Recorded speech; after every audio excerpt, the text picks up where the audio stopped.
एक जिसको कहते हैं ना नेचुरल कृषि, यानी कि प्राकृतिक खेती।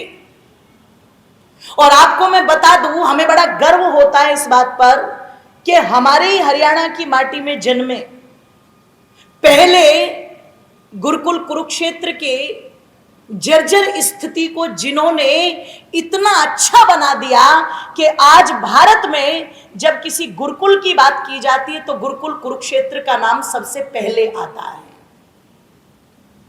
वहां के जो हमारे पूज्य आचार्य श्री हैं, और केवल उसी पद पर नहीं, जो हिमाचल के महामहिम राज्यपाल पहले रहे और इस समय वर्तमान में जो गुजरात के महामहिम राज्यपाल हैं पूज्य आचार्य देवव्रत जी, मैं आपको बता दूं, प्राकृतिक खेती को लेकर के कभी आप उनके यूट्यूब पर गूगल पर जाकर के सर्च करना और सुनना, इस पर बहुत बड़ा वो काम कर रहे हैं। और उनकी प्रेरणा से अनेक किसानों ने प्रेरित होकर के अपने खेती के अंदर केमिकल डालना छोड़ दिया और प्राकृतिक रूप से शुद्ध खेती करना आरंभ कर दिया।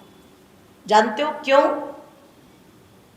जानते हो क्यों? इसका फैक्ट रीजन ये है कि जो आप खाते हो उसका सीधा प्रभाव आपके मन पर पड़ता है, आपके अंदर से वही चीजें पैदा होती हैं। अब आपका अगर शुद्ध खान पान होगा तो आपके अंदर से वही विचार निकलेंगे, दया भी होगा, धर्म भी होगा, सहिष्णुता भी होगी, करुणा भी होगी, सब कुछ होगा। और अगर आपके अंदर आपके विचार ठीक नहीं है, आपका व्यवहार अपने आप बिगड़ जाएगा। आपका मन ठीक नहीं है तो आपके तन, आपके बॉडी का जो स्ट्रक्चर है काम करने का, वो पूरी तरह बिगड़ जाएगा। आप देखना, एक छोटा सा बच्चा वो होता है जो पता लगा अपनी रोटी भी बाहर जाकर के और किसी कुत्ते को डालेगा, बिल्ली को डालेगा, छोटे छोटे बच्चे।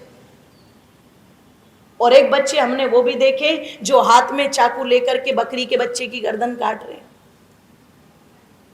आप चिंतन करना, एक व्यक्ति वो है जो पता लगा चल रहा है तो ये सोच करके चल रहा है कि मुझसे कोई भी भूल ऐसी ना हो कि एक जीव भी मर जाए, और एक जीवों को खा रहा है चिकन के नाम पर, फिश के नाम पर, पता नहीं क्या क्या, कहीं मैकडी में जाकर के और कहीं दूसरी जगह जाकर के, है ना। तो कोशिश करनी चाहिए कि हम जो भोजन करें वो पूर्णतः शुद्ध और सात्विक, शुद्ध और सात्विक। और शुद्ध और सात्विक में भी कितना, बाहर की चीजों को कम प्रयोग में लाएं और घर की चीजों को, जोर से बोलो,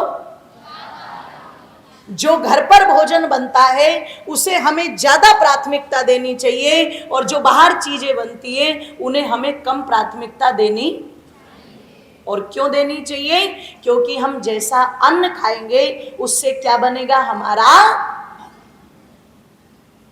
तो अगर पशु नियम में खाते हैं तो हमें भी नियम में खाना, जोर से बोलो, पक्की बात है ना? बिल्कुल। चलो, तो हमें क्या क्या खाना चाहिए? सब्जी खानी चाहिए, फल खाने चाहिए, दूध पीना चाहिए, घी खाना चाहिए, बर्गर खाने चाहिए, कुरकुरे खाने चाहिए, चॉकलेट खानी चाहिए। खाने चाहिए ना ये भी? हाँ, कुछ बच्चे कह रहे हैं ये भी खाने चाहिए। अच्छा, कुरकुरे कौन कौन खाता है? जरा हाथ उठाना एक बार। क्या बात है, शाबाश। आप बिल्कुल भी मत डरो, आप, मैं बैठी हुई हूँ, मैं संभाल लूंगी, ठीक है? चलो, हाथ नीचे कर लीजिए आप। अच्छा, एक बात बताना मुझे, जो बच्चे कुरकुरे खाते हैं, ठीक है, आपको पता है कि कुरकुरे बनते कैसे हैं? जोर से बोल दीजिए।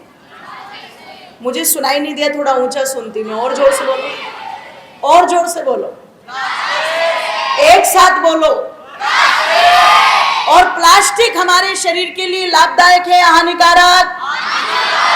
और यदि हम जानते हुए भी इसे खाते हैं तो हम समझदार है कि घनचक्कर? तो कितने घनचक्कर बैठे हुए हैं यहाँ? देखो, ये मैंने नहीं बोला, मैंने नहीं बोला, मैं कैसे कह सकती हूं? मेरी दृष्टि में तो सीनियर सेकेंडरी स्कूल के बच्चे सबसे अच्छे हैं।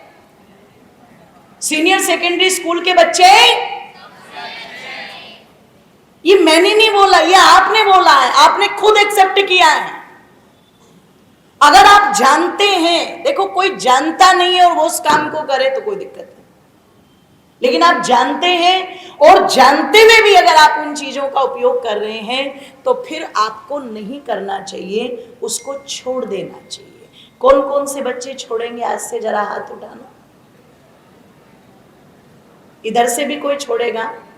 जो अच्छे बच्चे होंगे वो छोड़ देगा। भाई क्या बात है, ताली बजाओ इनके लिए।